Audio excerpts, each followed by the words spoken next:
India में अभी तक जितने भी फ़ोन लॉन्च हुए हैं उनमें से बहुत सारे फ़ोन ज़रूर अच्छे हैं, लेकिन एक फ़ोन ऐसा है इंडिया में लॉन्च हुआ है, उसमें आपको सब कुछ उस प्राइस के हिसाब से काफ़ी अच्छा मिल रहा है और उसे हम नाम दे सकते हैं most underrated phone of India. जी हाँ, यहाँ पर इंडियन मार्केट में अगर आप उस प्राइस रेंज में देखेंगे तो उससे बेस्ट फ़ोन आपको नहीं मिलेगा। जी हाँ, उससे अच्छा फ़ोन आपको नहीं मिलेगा। अगर आपको जानना ये कौन सा फ़ोन है, इसमें आपको क्या क्या देखने को मिलता है, मैं इतना तारीफ क्यों कर रहा हूँ, तो आप इस वीडियो को लास्ट तक देखिएगा। हेलो, मेरा नाम है अभिनव, आप देख रहे हैं आपका खुद का चैनल यहाँ एवरीथिंग। वीडियो आपको अच्छा लगे एक लाइक कर दीजिएगा, चैनल को सब्सक्राइब कर लीजिएगा।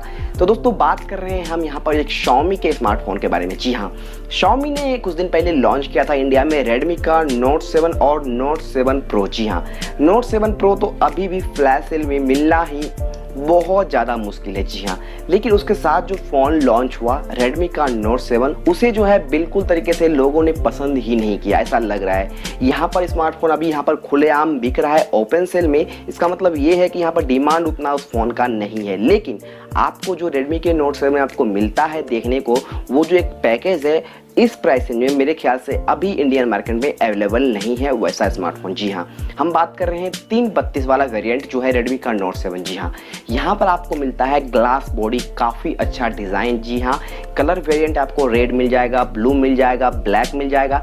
और यहाँ पर खास करके ये बात है कि Xiaomi का जो डिज़ाइन है, ऑरा डिज़ाइन, ये काफ़ी खूबसूरत लगता है। हाथ में अगर आप इस फ़ोन को पकड़ेंगे तो एक प्रीमियम फील आपको होगा। बैक साइड आपको ग्लास मिलता है, आगे आपको ग्लास मिलता है, और यही नहीं, इस ग्लास में आपको कॉर्निंग गोरिल्ला ग्लास 5 का प्रोटेक्शन दिया गया है, तो यहाँ पर भी कोई कमी नहीं छोड़ा गया है। दूसरा पॉइंट है, इस फोन में आपको टाइप सी मिलता है। जी हाँ, ध्यान रखें, टाइप सी पोर्ट आपको मिलता है, और इस प्राइस रेंज में अभी तक इंडिया में टाइप सी पोर्ट आपको सिर्फ सैमसंग दे रहा है। और जो बड़े बड़े डिवाइस यहाँ पर इंडिया में अवेलेबल है जो काफ़ी हिट हुए हैं, उसमें आपको माइक्रो USB पोर्ट ही मिला है, लेकिन आपको इसमें टाइप सी मिल जाता है। और उसी के साथ आपको 4.0 जो क्वालकॉम का फास्ट चार्जिंग सपोर्ट होता है वो आपको इस डिवाइस में मिल जाता है, तो ये भी काफ़ी अच्छा पॉइंट है इस डिवाइस का।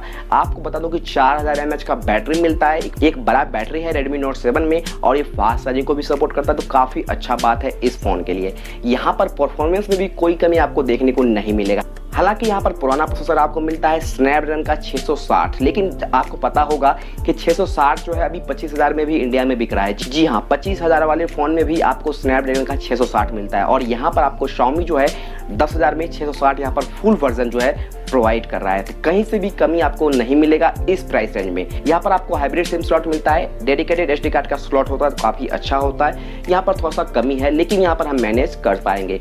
कैमरा, यहाँ पर सेल्फी कैमरा जो इस फोन का काफ़ी गजब का है। रेडमी Note 7 Pro वाला ही आपको सेल्फी कैमरा मिल जाता है, 13 मेगापिक्सल का मैंने यूज़ किया है, और काफ़ी अच्छा फोटो जो है ये क्लिक कर लेता है। लेकिन बैक कैमरा उतना अच्छा नहीं है, लेकिन ख़राब भी नहीं है। जी हाँ, इस प्राइस में आपको ख़राब बैक कैमरा नहीं मिलेगा।